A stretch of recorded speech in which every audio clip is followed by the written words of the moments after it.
Questão 64. Suponha que um biólogo tentasse explicar a origem das adaptações mencionadas no texto utilizando conceitos da teoria evolutiva de Lamarck. Ao adotar esse ponto de vista, ele diria que, então quer saber sobre a teoria evolutiva de Lamarck. Alguns anfíbios e répteis são adaptados à vida subterrânea.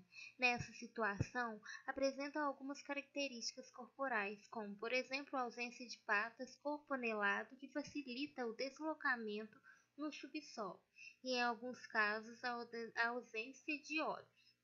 Suponha que um biólogo tentasse explicar a origem das adaptações mencionadas no texto, utilizando conceitos da teoria evolutiva de Lamarck.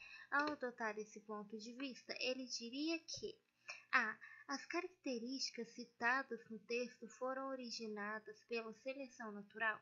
Não, a seleção natural é do Darwin, né? Seleção natural, essa é a teoria do Darwin, não do Lamarck. B. A ausência de olhos teria sido causada pela falta de uso dos membros ou dos mesmos, segundo a lei do uso e do desuso? Certo, né? A lei do Lamarck é a teoria, né, do uso e do desuso. Ele teve teoria por exemplo, o animal. Ele talvez ia perdendo os olhos, né? Quando ele estivesse lá numa gruta, numa caverna. Aí talvez depois ele não ia precisar mais dos olhos, porque, né, ele não ia enxergar. E aí não ia usar os olhos, né? Então, assim, tem outras teorias também, tem outras classificações também do uso e do desuso do Lamarck. Então, é bastante interessante ela. C. O corpo anelado é característica fortemente adaptativa, mas seria transmitida apenas à primeira geração de descendentes? Não. Não tem significado essa questão, né? Não é necessariamente isso, que é pedir a teoria dele, né? Qual que seria a teoria do Lamarck? D. As patas teriam sido perdidas pela falta de uso e, em seguida, essa característica foi incorporada ao patrimônio genético e, então, transmitidas aos descendentes? Não necessariamente é isso. Tá correto e não tá, sabe por quê? Na época não tinha genética, ele não tinha descobrido ainda a genética. Foi bem depois que descobriram, né, que os cientistas descobriram a genética.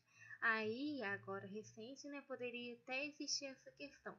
Mas na época não tinha genética descoberta, assim. Não, claro que tem genética, mas não tinha sido descoberta. As características citadas no texto foram adquiridas por meio de mutações e depois, ao longo do tempo, foram selecionadas por seres mais adaptados ao ambiente em que os organismos se encontram? Não, também, né? Isso daí não tem. Tipo assim, foram adquiridos por meio de mutações. Mutações também não foi descobrido, tipo assim, a palavra mutação. Isso é mais para ser mais recente, né? Então, na época não tinha essa toda tecnologia. Então, a letra correta é a letra B.